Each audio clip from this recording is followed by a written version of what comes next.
Hello everybody and welcome back to Red Eagle Politics. Make sure you guys like this video down below and subscribe to the channel if you are new. So, we have an election coming up in 24 days. As many of you guys know, Donald Trump and Kamala Harris, and the polling right now is neck and neck. Donald Trump has emerged as the favorite. I think a lot of people understand that.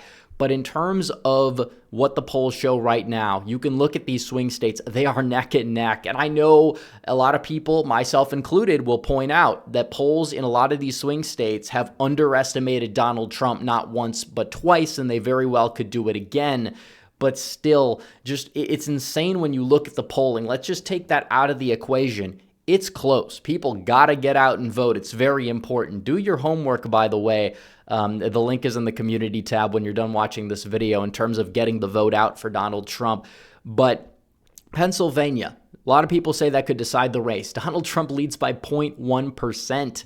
North Carolina, he leads by 0.5%, as well as Georgia, where he leads by half a point. Arizona, his best state in the Big Seven swing states polling-wise, he leads by just 1 point.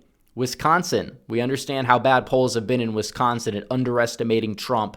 Harris leads, but just by 0.3%. And then Michigan, Donald Trump leads by 0.9%. Surprisingly, his biggest lead in those, Rust Belt 3, and he's taken the lead in the state of Nevada. So in terms of predicting elections, who is the favorite? A lot of people are asking, and some people like to play dumb about, the state of this election. But I kind of wanted to dive in a little bit deeper than, let's just look at the past polling errors. Because if you do that, yeah, Donald Trump is going to be the favorite. But let's say the polls are somewhat accurate. There's, a little bit of undecided. Who's really favored here? Because, a polling miss of, 1 point, let's say if Trump for some reason is overestimated, Harris would end up winning. If Harris is up, narrowly in the polls in these swing states, a very slight polling miss would put Trump over the edge. But who's really favored, and what do we actually have to look at to determine the way that this race most likely goes? Well, I'm going to tell you guys about it after I tell you guys about my good friends over at Ground News. This election is the most crucial election of our lifetime. I know we always say it, but it's usually very true, which is why it's important that we make sure that we get our news from sources that cut through the bias so we know what's really going on. Let's face it, the mainstream media is completely broken. Some even say it's the enemy of the people, which is why I recommend Ground News. They will take a topic, and then they will compare coverage of the topic across different biased sources, and you can see which stories and key topics that interest you that the liberal media is hiding. Like this topic here about working class voters in the city of Philadelphia moving to the right, where you have 10 articles. It shows you how many articles there are, but the coverage is only 10% on the left. And this tool allows you to understand your perspective a little bit better, so you can better educate your friends who are brainwashed by the mainstream media. And you can also compare every headline of the story too. It's an awesome feature. And using my link down below at groundnews.com/redeagle, you can join Ground News with their special offer and save 40% on the same plan that I use, the Vantage plan. Having a tool like Ground News will help you sort through the bowl, especially in an election year. I highly recommend it. All right, back to the video. So we have to ask ourselves questions, and we have to use our gut. We have to use common sense. You have to look at the fundamentals. 2020 was a very, very close election. Everybody forgets it.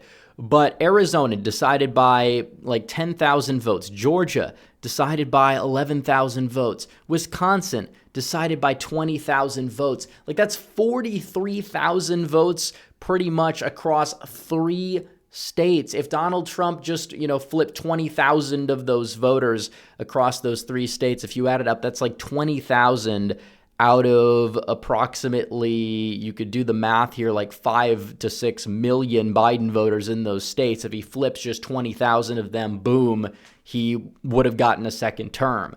Now, in terms of what the current macro environment's like compared to 2020, Donald Trump has a lot more of a favorable shot because people are not happy with the current state of affairs. They are not happy whatsoever. And this is something people need to understand. Donald Trump, definitely in 2020, you had a lot of things that were not exactly working out in his favor. You had a pandemic, and his response was not popular. He got unfairly blamed for it. But in the world of electoral politics, unfair blame and fair blame it means the same thing.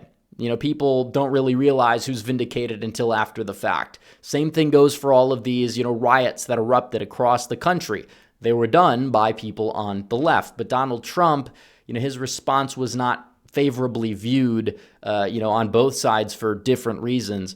And it kind of made the public opinion towards him not as favorable as it really could have been. And the pandemic, in terms of Trump's strength with the economy, it kind of neutralized that advantage, even though people did give Donald Trump a lot of credit. And you can kind of see this here. You could look at Donald Trump's job approval on these key issues. You could look at his job approval on COVID, for example. This was like the number one issue in 2020.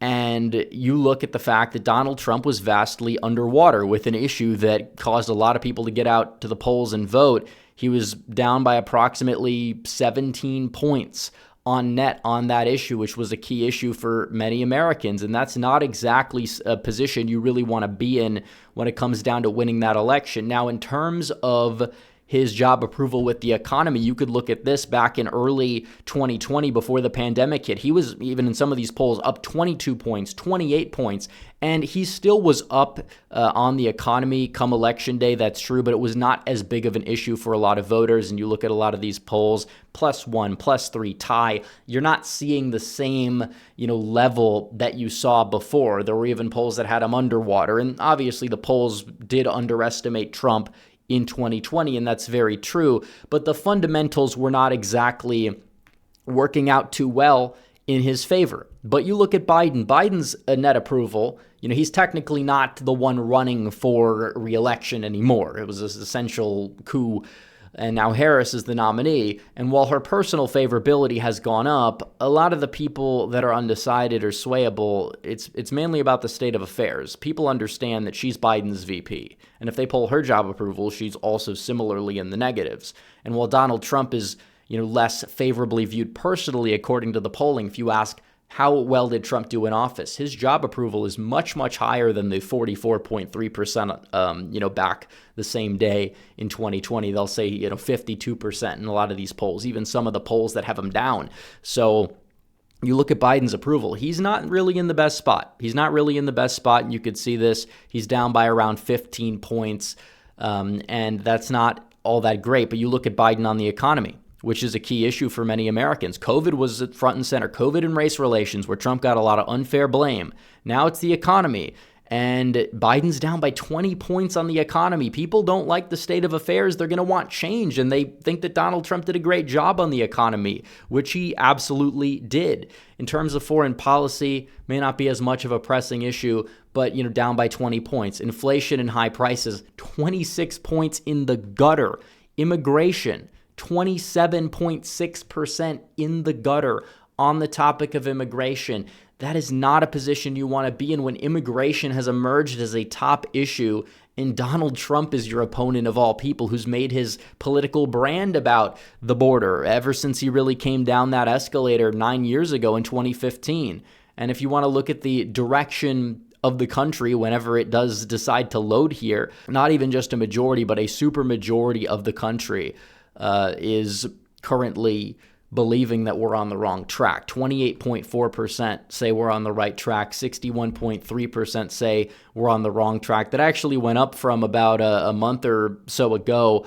Maybe it's just the Harris people coming home because it's election time or whatever, but still less than 30% say it's on the right track. Even in 2020, you could, go to the election time, it was, even with the pandemic, it was still like around 30%. So the people of this country believe that the macro environment is relatively, similar. You can compare this all the way back to you can go to 2012, during the 2012 election or so, and, it's close to 40%. A lot of people are pessimistic, but when you're this low, it's not all that great. So the question is, who is a stronger candidate with a more favorable macro environment?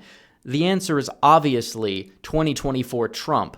He's running a much better campaign around. The messaging is far more on point. He actually has like a vision. In 2020, people ask, what was the theme of the campaign? Because everybody knows 2016. Now he's kind of got this theme. We're going to rescue the country. It's our last shot. It's the last dance. We're going to go do it. That's something that's inspiring a lot of people, and it's expanding the tent as well. And you also have to say, who's a weaker candidate with a less favorable macro environment? So obviously Harris has a less favorable environment than, Biden, because apparently the macro environment is kind of around the same, and Harris is a weaker candidate. She does not have the same appeal that Biden had with the white working class voters in the Rust Belt. That's kind of why the Democrats did everything in their power to make sure Biden got the nomination, just so we could keep the Rust Belt close enough for ballots to carry him in some of these places. And that's exactly what happened. But Kamala Harris, obviously you could say 2024 Biden is weaker because he's essentially like a, barely alive individual. But Kamala Harris in 2024, clearly weaker. She kind of had the benefit of, the basement strategy for a while, but you're not in a pandemic. Biden in 2020, was he a weak candidate on many fronts? Yeah, but, he kind of was able to remain this like generic Democrat that a lot of people were like comfortable with. Kamala Harris is not that. And the more she talks, more people kind of see that she's just not cut out for this. And when it comes down to the election, when it comes down to the demography, because, we could look at a poll in Pennsylvania, whatever. The bottom line is we know what the electorate probably looks like. And if it's neck and neck, we probably should just use our common sense here. So the first question is, will Trump probably do better with white working class voters in the Rust Belt against San Francisco Kamala in a good macro environment for him, or Scranton Joe in a bad macro environment for him? The answer is obviously he's going to do better against San Francisco Kamala than Scranton Joe, especially 2020 Scranton Joe, when he was not fully, he was obviously in some cognitive decline, but not to the extent that he currently is in. And the other question, has he probably improved his standing with Hispanic voters and black voters since 2020? Absolutely. Democrats are panicked over losing black men. Even the New York Times poll came out. They show Trump is at like 20% with black men, and Harris is only at 70%. So there's 10% that are like undecided. Basically it's 75-25. That is atrocious for a Democrat. That's a historical realignment. And there's another question here. Will Trump probably hold his own with white college men? I believe the answer is yes, definitely, because the macro environment has improved. Some of those voters are swingy. They're not exactly fans of Kamala Harris. She knows she's in trouble with men. Absolutely, I think Trump's going to hold his own. He might lose a little bit with that demographic. I think he's actually going to improve, especially with Zoomer men, millennial men. And you'll see a lot of people, they'll move right with age, a lot of these millennials. A lot of people kind of seem to forget that the college demographic skews younger than the non-college demographic as well. And a lot of these millennials have been very liberal, and as they age, people like Elon Musk, for example, I don't know if he qualifies to be a millennial, but like the Musk bro type of voter, the crypto bro, like that's kind of where Trump might improve to a decent extent, even if it's marginally, but that could be huge because that's kind of a demographic Democrats are banking on. And the other flip side of the white college vote is the college white women. And obviously, I think Harris is probably going to gain a little bit overall. Maybe it's abortion, maybe it's, something else. But either way, so long as Trump doesn't lose like 20 to 30% of those women who are college educated and white and voted for Trump twice, he's probably not going to be in danger so long as he makes those marginal improvements with the other demographics. People like to pretend that the electorate is like 80% suburban women. That's not true. It's not true. And you still have about a good 40% of that white college, female demographic that is probably going to vote for Trump anyway. So the answer is obvious when it comes to determining the favorite. It's like, yeah, the polls are neck and neck. The polls are close. I get it. But just use your common sense. Donald Trump is the favorite. It would take a decent amount to go wrong for him to lose this election, which is why people need to get out and vote to make it possible, to make it happen, to kind of make sure Donald Trump can get back in that White House. So anyways, guys, thanks for watching this video. Like this video down below, comment down below, subscribe to the channel, hit the bell for notifications so you never miss another video. Follow me on social media. The links are all in the description down below. And I will see you guys in the next one. Red Eagle, out.